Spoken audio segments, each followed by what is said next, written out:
ഇല്ല, ഡൽഹി യാത്ര മാറ്റിവെച്ചു. തിരഞ്ഞെടുപ്പ് യുദ്ധം അവിടെ നടക്കട്ടെ. എന്റെ യുദ്ധം ഇവിടെയാ. ആ യുദ്ധത്തിൽ ജയിച്ച് ശത്രു സംഹാരം നടത്തി ഞാൻ വരും.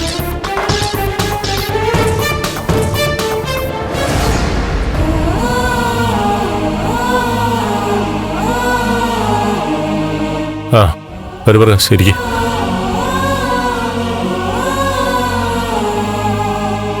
സർ, ഞാൻ വന്നത് ബുദ്ധിമുട്ടായോ?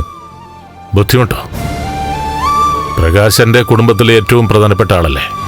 പ്രകാശിനെ പരിചയപ്പെട്ടില്ലായിരുന്നെങ്കിൽ ഞാനും ചന്ദ്രമതിയും സിദ്ധാർത്ഥൻ്റെ മുന്നിൽ ഇപ്പോഴും ഒരു കോമാളിയായിട്ട് തുടരുമായിരുന്നു.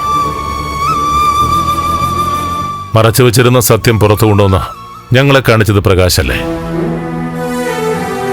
അതിൻ്റെ നന്ദി ഞങ്ങൾക്ക് മരിക്കോളം പ്രകാശനോടുണ്ടാവും. ഞങ്ങൾക്ക് മാത്രമല്ല, ഞങ്ങളുടെ മീര, അവളിപ്പോ നന്ദിപൂർവ്വം പ്രകാശനം നോക്ക.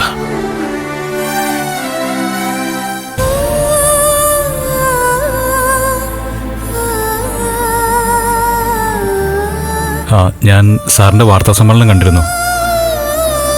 ചന്ദ്രോത്ത് കുടുംബത്തെ സാറ് ശക്തമായിട്ട് തന്നെ ആക്രമിച്ചു. അത് വാക്കുകൾ കൊണ്ടുള്ള ആക്രമണം. ഇനി നടക്കാൻ പോകുന്നത് പ്രത്യക്ഷത്തിലുള്ള ആക്രമണം. ഞാൻ എൻ്റെ മോളുടെ ആത്മാവിന് വാക്ക് കൊടുത്തിട്ടുണ്ട്. ചന്ദ്രോത്ത് തറവാടിനെ തകർത്ത് തരിപ്പിടമാക്കിയിട്ട് അവിടെ ഒരു കുളം തോണ്ടുവന്ന്. അക്ഷരാർത്ഥത്തിൽ തന്നെ ഞാനത് ചെയ്യും.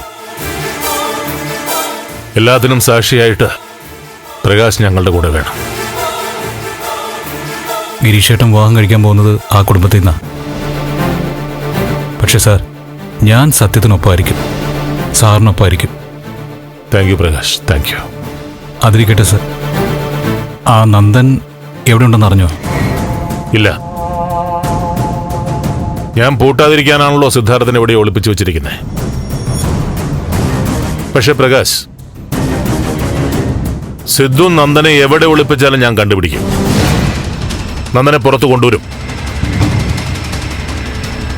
അവൻ എനിക്ക് വേണം. അവന് മാത്രമല്ല, ആ ചന്ദ്രോത്തിലെ എല്ലാ മനുഷ്യരും ഞാൻ ഇവിടെ കൊണ്ടുവരും.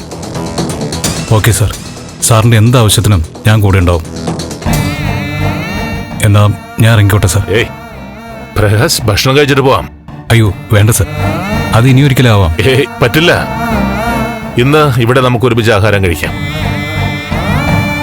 പറഞ്ഞില്ലേ പ്രകാശേ, നമ്മുടെ കുടുംബത്തിലെ ഒരു അംഗത്തെ പോലെ അല്ല, അംഗം തന്നെയാ പ്രകാശ്.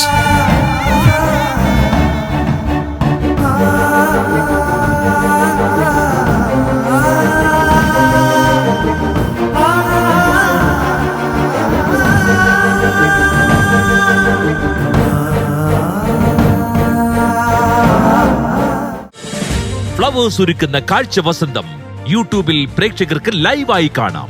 ഫ്ലവേഴ്സ് കോമഡിയിൽ ജോയിൻ ചെയ്യൂ, ആസ്വദിക്കൂ.